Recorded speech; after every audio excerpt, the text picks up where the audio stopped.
Math পয়েন্টের পক্ষ থেকে আন্তরিক অভিনন্দন এবং শুভেচ্ছা। তো আশা করি ভালো আছেন। তো আজকে আমরা অর্থাৎ স্থিতিবিদ্যা একাদশ দ্বাদশ শ্রেণীর অর্থাৎ আমরা উচ্চতর গণিত দ্বিতীয় পত্র স্থিতিবিদ্যাতে ছিলাম। তো এখানে আমরা 8C এর আজকে অঙ্ক করবো আর কি। তো 8C তে অর্থাৎ অক্ষরপত্র প্রকাশনী ওনার বইয়ের 8C থেকে আমরা অঙ্ক করছি। তো আজকে 1 নম্বরের 6 অর্থাৎ অক্ষরপত্র প্রকাশনী ওনার বইয়ের 1-এর 6 নাম্বার আছে এই অঙ্কটা। তো কি বলেছে একটু দেখি। একটি সোজা সুষম রডের এক প্রান্তে 10 কেজি ওজনের একটি বস্তু ঝুলানো হলে ওই প্রান্ত হতে 1 মিটার দূরে একটি খুঁটির উপর আনুবিকভাবে স্থির থাকে।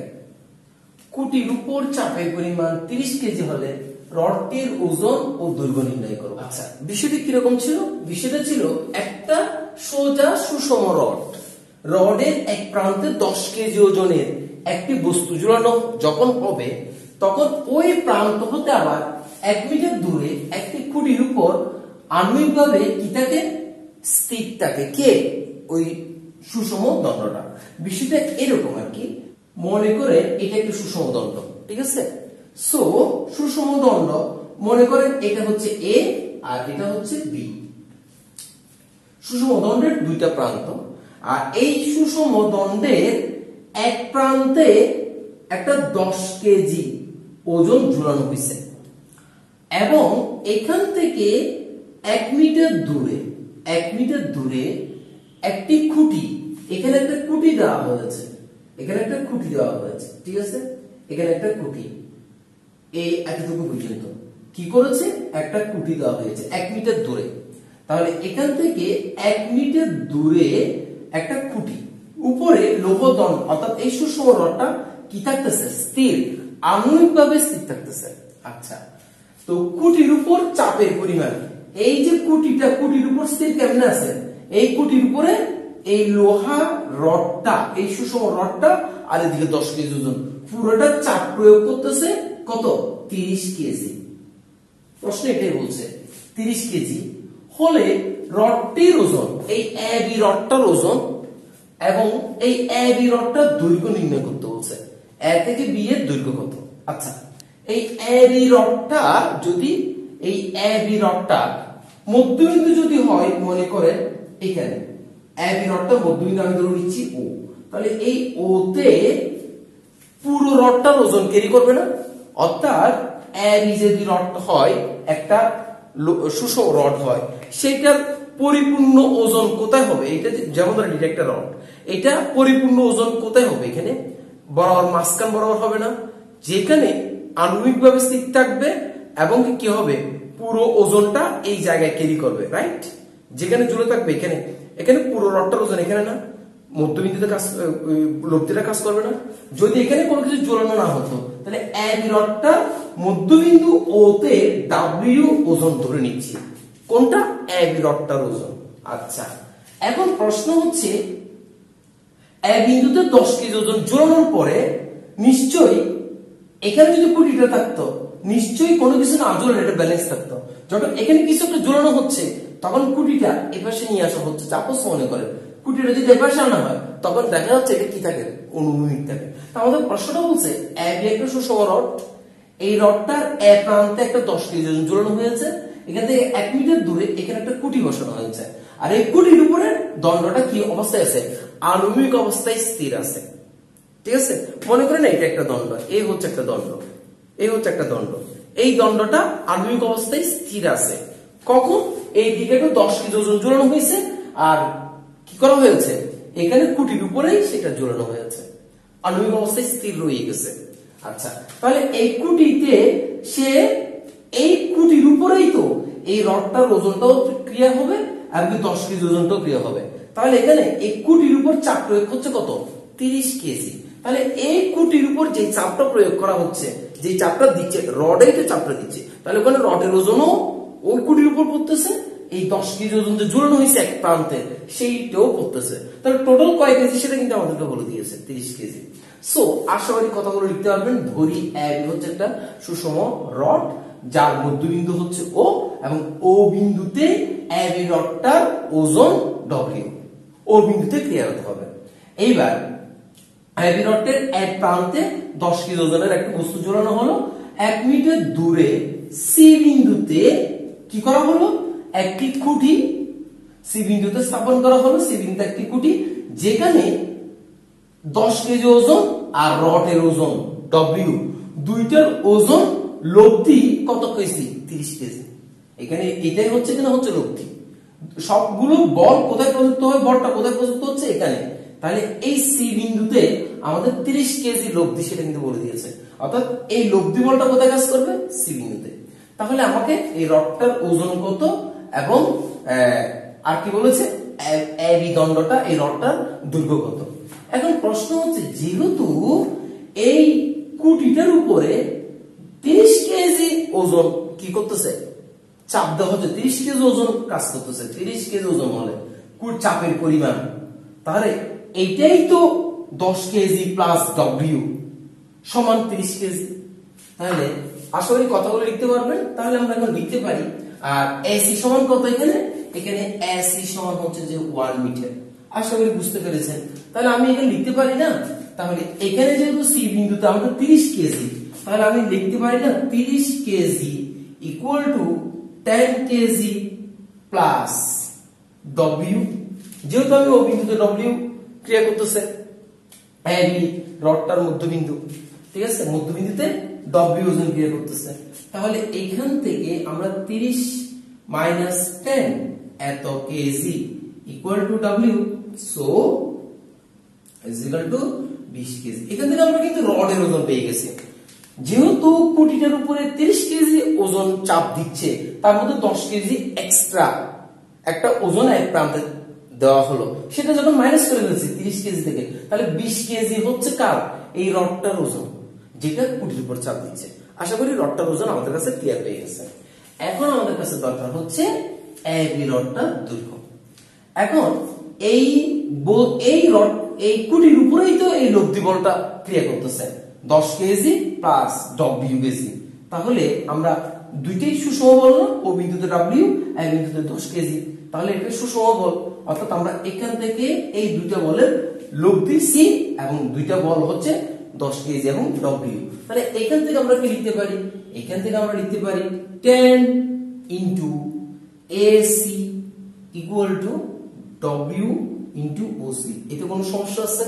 সদৃশ সমান্তরাল বলের সমান্তরাল বলের ক্ষেত্রে আমরা এটা লিখতে পারি, লব্ধি যেহেতু এখানে কাজ করতেছে সি বিন্দুতে, তাহলে এই বল ইনটু এই বলের ক্রিয়া বিন্দু থেকে এই লব্ধির ক্রিয়া বিন্দু সিও এবং এসি। তাহলে W into CO equal to 10 into AC. আশা করি বুঝতে পেরেছি।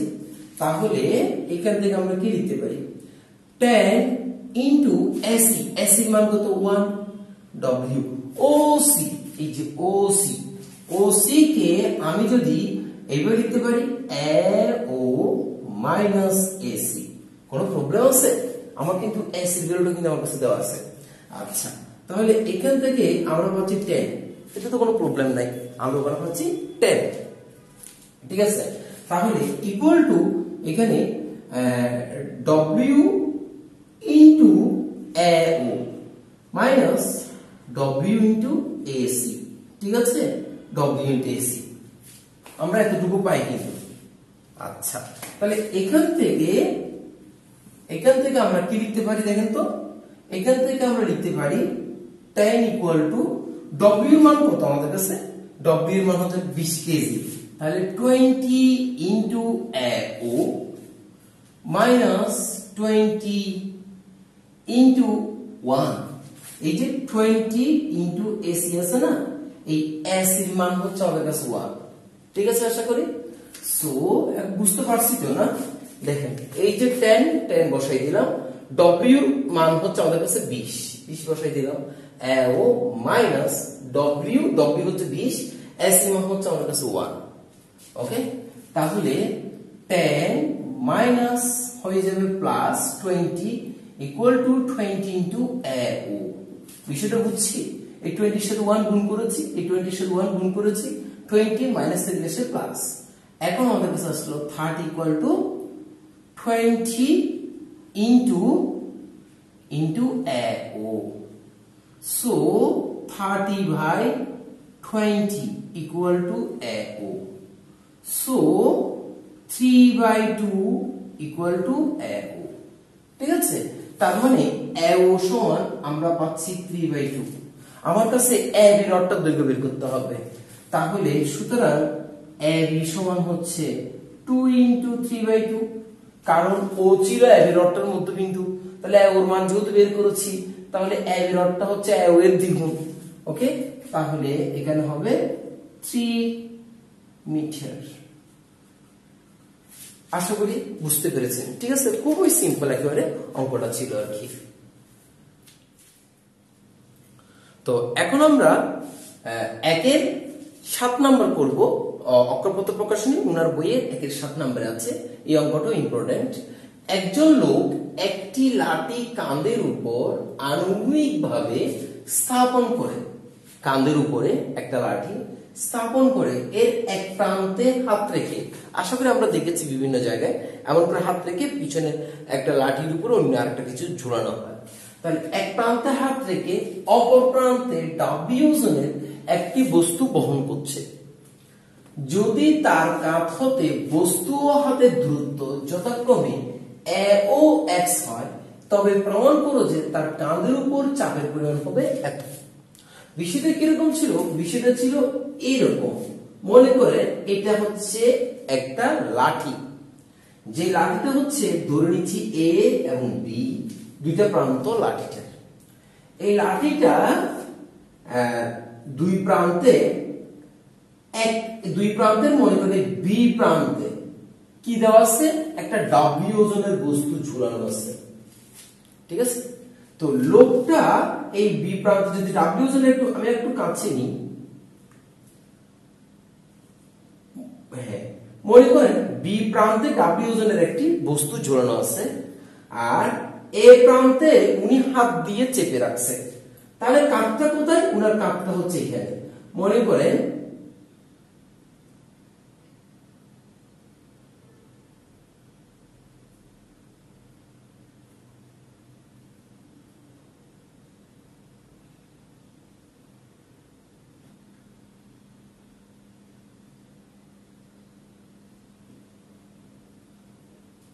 ওকে, সো মনে করেন যে একটা লোক তার AB লাঠিটার এই প্রান্তে একটা W ওজন বস্তু ঝুলানো রাখছে এবং আর হাত দিয়ে এই প্রান্ত চেপে রাখছে।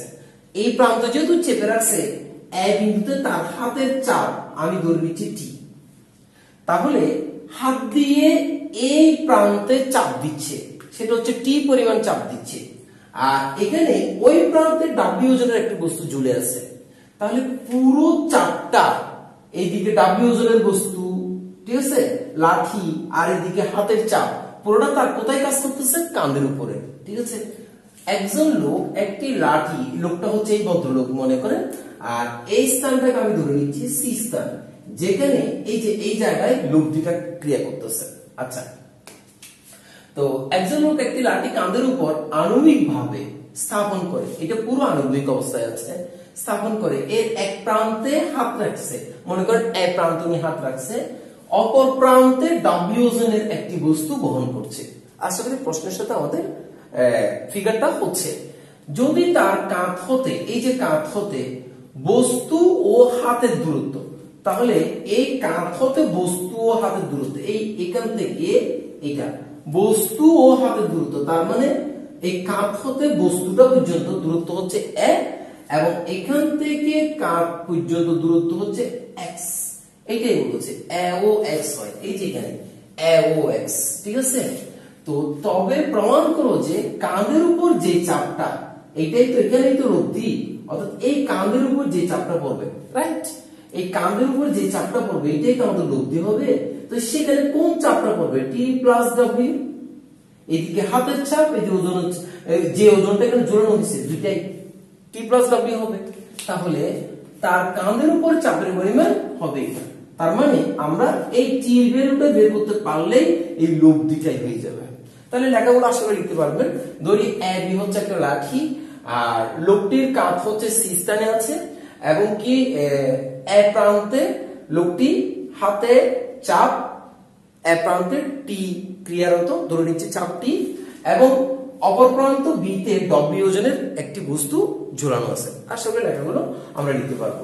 ওকে, তো এখন প্রশ্ন হচ্ছে যে সি প্রান্তে কাঁধের উপর লাঠিতে কি অবস্থায় আছে? অনুমিত অবস্থায় আছে। তাহলে কাঁধের উপরেই তার লব্ধি, কাঁধের উপরে তার লব্ধি আসন হবে টি প্লাস ডব্লিউ। আশা করি বুঝেছি। তাহলে লেখাগুলো আশা করি আমরা লিখতে পারবো। তাহলে ধরি কাঁধের উপর, এইটাকে বের করবো, কাঁধের উপর চাপের পরিমাণ।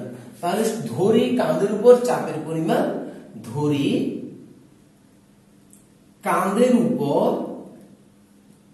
কাঁধের উপর চাপের পরিমাণ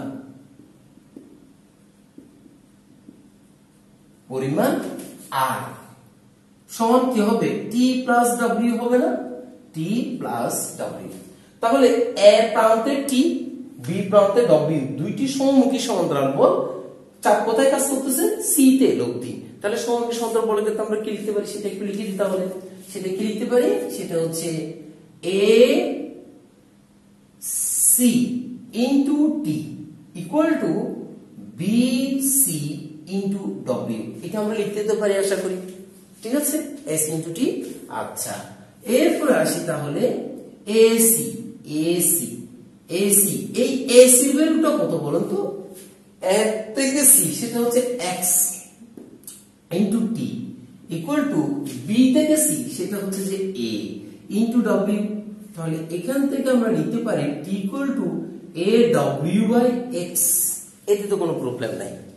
এইবার এটাকে যদি আমি ইকুয়েশন নাম্বার 1 ধরি, তাহলে ইকুয়েশন নাম্বার 1 এর মধ্যে আমি টি ভ্যালুটা বসিয়ে দিচ্ছি। তাহলে আর সমান হবে A W by X plus W. তাহলে এখান থেকে যদি আমি ডব্লিউ কমন নিই, এ বাই এক্স প্লাস 1, আমার আনসার হয়ে গেছে। দেখছেন কত সিম্পল। সো আর সমান হবে আমার কাছে কি হবে? ডব্লিউটা আগে লিখছি, W into 1 plus A by X. অর্থাৎ এই যে আর সমান যেটা বেরিয়েছে সেটাকে একটু সাজিয়ে লিখলাম, একই জিনিস। ঠিক আছে, আমাকে এই বের করতে বলেছে। দেখছেন প্রশ্ন কত বড়, অথচ বিষয়টা কত সিম্পল। ঠিক আছে, তো আশা করি আমরা বুঝতে পেরেছি আর কি। ঠিক আছে, সো সদৃশ সমমুখী সমান্তরাল বলের ফর্মুলা দিয়ে, যেহেতু এখানে এসি সমান এক্স, বিসি সমান এ দেওয়া আছে, ও এইটাও কিন্তু এখানে লিখে দিবেন যে কাঁধের উপরে এ থেকে সি এর দূরত্ব হচ্ছে এক্স, সি থেকে বি এর দূরত্ব হচ্ছে এ। তাহলে সেটা ব্যবহার করেই কিন্তু আমাদের প্রমাণটা হয়ে গেল। সো আশা করি আমরা বুঝতে পেরেছি।